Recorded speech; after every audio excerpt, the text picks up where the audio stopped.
Have you ever taken a bath? A dirt bath? It is quite an interesting question to consider. I wonder if we've gone to the beach and swim in an ocean where salt water and sand mixed together would be considered a dirt bath. However, as I was sitting in a meditation session today, I couldn't help but notice these three quails, birds, ground birds, outside having a big group dirt bath together, brushing their feathers and covering themselves in sand and dirt and dust, whatever you want to call it. And it made me wonder, because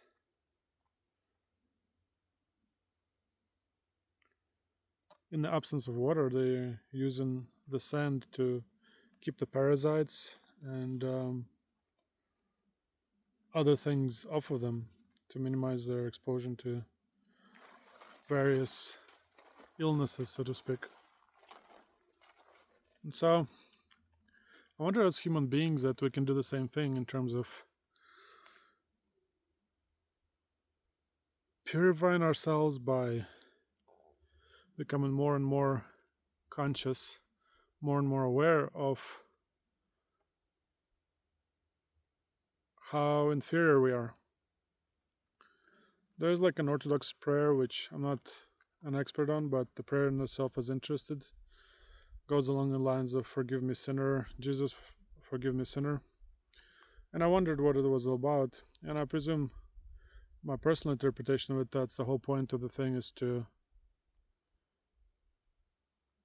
become comfortable with being an inferior human being, with being imperfect, especially in this day and age when most of our effort is spent trying to project onto others and make others believe that we are great, amazing, superhuman entities who roam this earth and who really would make for a great friend and just desirable to have around. So that goes well along with the quote that fire is a sage's rain, and we can appreciate destruction as much as we can appreciate creation and support the growth, because it gives us an opportunity to